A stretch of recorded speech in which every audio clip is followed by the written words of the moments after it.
Assalamualaikum warahmatullahi wabarakatuh. Yang terhormat Pak Gideon, selaku dosen pengampu mata kuliah analisis laporan keuangan kelas R. Di sini kami kelompok 6 akan membahas materi mengenai analisis rasio profitabilitas, aktivitas, dan nilai pasar. Sebelum membahas materi lebih lanjut, izinkan kami kelompok 6 memperkenalkan terlebih dahulu. Perkenalkan dari saya sendiri, Bapak saya Putra Pertama NPM Akhir 303, dan kemudian rekan saya yang bernama Muhammad Zaki AS NPM Akhir 175, kemudian M. Kaisar Al-Ghifari NPM 347, kemudian Diatri Rifda NPM 362, dan yang terakhir rekan saya Anissa Nur Beauty NPM Akhir 328. Baik, yang pertama yaitu ada rasio profitabilitas. Rasio profitabilitas merupakan rasio yang digunakan untuk mengukur kemampuan perusahaan dalam menghasilkan laba dari aktivitas normal bisnisnya. Perusahaan adalah sebuah organisasi yang beroperasi dengan tujuan untuk menghasilkan laba dengan cara menjual produk, barang atau jasa kepada pelanggannya.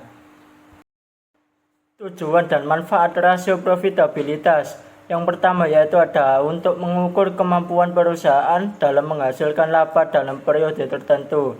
Terus yang kedua ada untuk menilai posisi laba perusahaan tahun sebelumnya dengan tahun sekarang.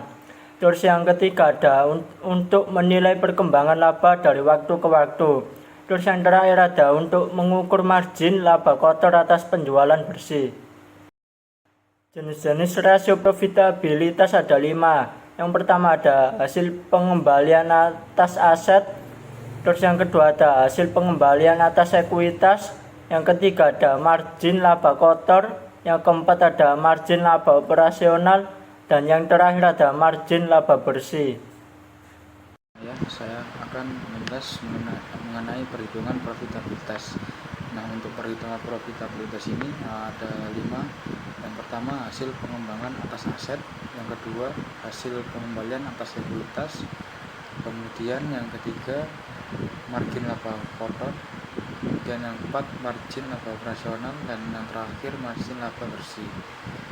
Nah, saya akan membahas mengenai perhitungan hasil pengembangan atas aset atau return on asset, yang dimana untuk perhitungan sendiri laba bersih dibagi total aset. Kalau untuk yang kedua return on equity atau hasil pengembalian atas ekuitas itu laba bersih dibagi total ekuitas. Untuk yang ketiga margin laba kotor atau gross profit margin, yaitu untuk perhitungannya laba kotor dibagi penjualan bersih. Dan yang keempat margin laba operasional atau operating profit margin, untuk perhitungannya laba operasi dibagi penjualan bersih. Dan yang terakhir margin laba bersih atau net profit margin, yang dimana perhitungannya ini laba bersih dibagi penjualan bersih. Pengertian rasio aktivitas. Rasio aktivitas merupakan rasio yang menggambarkan di mana sejauh mana itu sesuatu perusahaan itu mempergunakan sumber daya yang dimilikinya, yaitu guna untuk menunjang aktivitas perusahaan, di mana penggunaan aktivitas ini dilakukan secara sangat maksimal dengan maksud memperoleh hasil yang maksimal.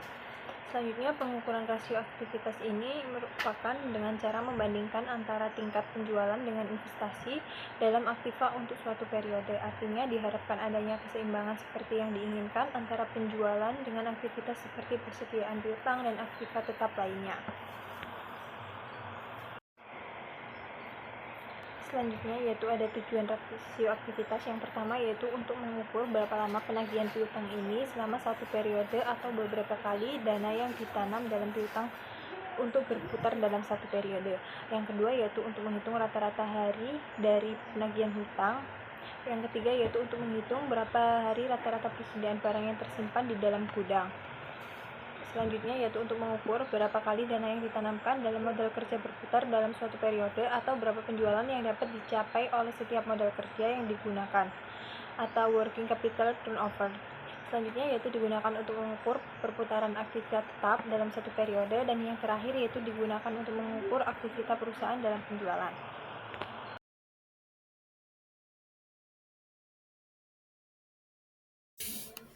Adapun manfaat dari rasio aktiva yang pertama yaitu membantu membandingkan pengembangan bisnis lini operasi yang sama. Yang kedua, mengidentifikasi masalah dapat dilakukan dengan menggunakan rasio yang benar dan membuat Anda dapat melakukan koreksi yang diperlukan dalam menjalankan bisnis dapat dilakukan. Yang ketiga, menyederhanakan analisis dengan menyediakan data keuangan dalam format sederhana yang pada akhirnya membantu dalam pengambilan keputusan. Dan yang terakhir yaitu investor dapat mengendalikan informasi yang diberikan rasio aktiva karena didasarkan pada angka dan data yang akurat. Selanjutnya di sini saya akan menjelaskan beberapa jenis aktiva. Yang pertama yaitu rasio perputaran persediaan atau inventory turnover ratio, atau untuk bisnis persediaan rasio perputaran ini yaitu untuk yang memiliki persediaan atau inventaris. Rumus rasio aktivitas ini menunjukkan beberapa kali persediaan telah terjual habis seluruhnya dalam satu periode akuntansi. Adapun rumus dari rasio perputaran persediaan ini yaitu harga pokok penjualan atau COGA dibagi rata-rata persediaan. Yang kedua, rasio perputaran aset total atau aset total turnover ratio, yaitu rasio perputaran aset total yang menghitung penjualan bersih dibandingkan dengan total asetnya. Dengan kata lain, rasio ini menggambarkan kemampuan bisnis untuk menghasilkan pendapatan. Rasio ini juga membantu investor untuk memahami efisiensi bisnis dalam menghasilkan pendapatan menggunakan aset mereka. Adapun rumusnya yaitu penjualan bersih atau HPP dibagi total aset. Selanjutnya, rasio perputaran aset tetap atau fixed asset turnover ratio, yaitu rasio perputaran aktiva tetap mengukur efisiensi bisnis dalam memanfaatkan aset tetapnya. Rasio ini menunjukkan bagaimana aset tetap digunakan oleh bisnis perusahaan untuk menghasilkan pendapatan yang berbeda dengan rasio perputaran aset total yang berfokus pada total aset. Rasio perputaran aset tetap hanya berfokus pada aset tetap dari bisnis yang digunakan. Ketika rasio perputaran aset tetap menurun, itu adalah akibat dari investasi yang berlebihan dalam segala hal aset tetap seperti pabrik atau peralatan untuk beberapa nama. Adapun rumus dari perputaran aset tetap sendiri yaitu penjualan dibagi rata-rata aset tetap. Dan yang terakhir ada rasio perputaran piutang usaha atau account receivable turnover ratio, yaitu rasio perputaran piutang yang menggambarkan seberapa baik bisnis dalam memberikan kredit kepada pelanggan dan menagih hutang. Untuk menghitung rasio perputaran piutang, hanya penjualan kredit dipertimbangkan dan bukan penjualan tunai. Rasio yang lebih tinggi menunjukkan bahwa pelanggan dibayar tepat waktu, yang membantu menjaga arus kas dan pembayaran hutang bisnis, gaji karyawan, dan tepat waktu. Ini adalah pertanda baik ketika rasio perputaran piutang berada di sisi yang lebih tinggi karena hutang yang dibayar tepat waktu. Alih-alih menghapusnya, ini menunjukkan modal bisnis yang lebih sehat. Adapun rumus dari perputaran piutang usaha yaitu pendapatan dibagi rata-rata piutang. Kemudian saya akan bahas mengenai jenis-jenis rasio aktivitas, yang dimana jenis rasio aktivitas ini ada 4. Yang pertama rasio perputaran persediaan, yang kedua rasio perputaran aset total, dan yang ketiga rasio perputaran aset tetap, dan yang terakhir rasio perputaran piutang usaha. Jadi untuk menghitung perputaran persediaan itu harga pokok penjualan dibagi rata-rata persediaan, dan yang kedua untuk menghitung perputaran aset total itu penjualan dibagi total aset. Yang ketiga rasio perputaran aset tetap, untuk perhitungannya sendiri penjualan dibagi rata-rata aset tetap, dan untuk yang terakhir itu rasio perputaran piutang usaha, untuk perhitungannya sendiri pendapatan dibagi rata-rata piutang. Baik, selanjutnya ada rasio perputaran persediaan. Nah, untuk bisnis yang memiliki persediaan atau inventaris, rumus rasio aktivitas ini menunjukkan berapa kali persediaan telah terjual habis seluruhnya dalam satu periode akuntansi. Kemudian ada rasio perputaran aset total. Nah, rasio perputaran aset total ini menghitung penjualan bersih dibandingkan dengan total asetnya.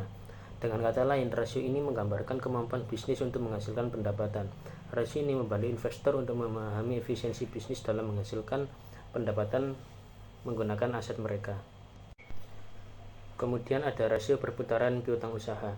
Nah, rasio perputaran piutang ini menggambarkan seberapa baik bisnis dalam memberikan kredit kepada pelanggannya dan menagih utang. Untuk menghitung rasio perputaran piutang, hanya penjualan kredit dipertimbangkan dan bukan penjualan tunai. Memasuki pengertian rasio pasar. Market ratio atau rasio pasar adalah rasio yang mengukur kinerja keuangan perusahaan tercatat terkait dengan nilai pasar sahamnya. Rasio ini biasanya digunakan dalam valuasi saham atau menilai beberapa menarik harga saham perusahaan saat ini. Oleh karena itu, rasio ini tidak relevan untuk perusahaan tertutup karena harga pasar untuk sahamnya tidak tersedia. Tujuan dan manfaat rasio. Rasio pasar ini sangat berguna biasanya untuk para investor yang akan menanamkan uangnya pada suatu perusahaan. Dengan mengukur nilai pasar dari saham perusahaan tersebut, yang pertama ada rasio ini digunakan sebagai tolak ukur perusahaan ketika akan membagikan dividen saham pada para investor. Terus yang kedua ada, selain itu, bagi perusahaan, rasio pasar digunakan untuk memutuskan seberapa banyak nilai yang ditawarkan kepada perusahaan lain dalam potensi merger. Terus yang ketiga ada bagi investor, rasio pasar digunakan untuk mengambil keputusan beli atau jual kepemilikan saham. Terus yang keempat ada bagi banker investasi, rasio pasar digunakan untuk menetapkan harga saham perusahaan ketika adanya penerbitan saham baru atau initial public offering IPO. Terus yang kelima ada salah satu dasar penilaian yang digunakan untuk melakukan investasi jangka pendek dan jangka panjang. Jenis-jenis rasio pasar. Yang pertama ada earning per share atau laba per saham. Terus yang kedua ada price to earning ratio atau rasio harga terhadap pendapatan. Terus yang ketiga ada book value per share atau nilai buku per saham. Terus yang keempat ada price to book value atau rasio harga terhadap nilai buku. Terus yang kelima ada dividend yield ratio atau rasio hasil dividen. Terus yang terakhir ada dividend payout ratio atau rasio pembayaran dividen. Baik, sekian presentasi dari kelompok kami. Sekian, wassalamualaikum warahmatullahi wabarakatuh.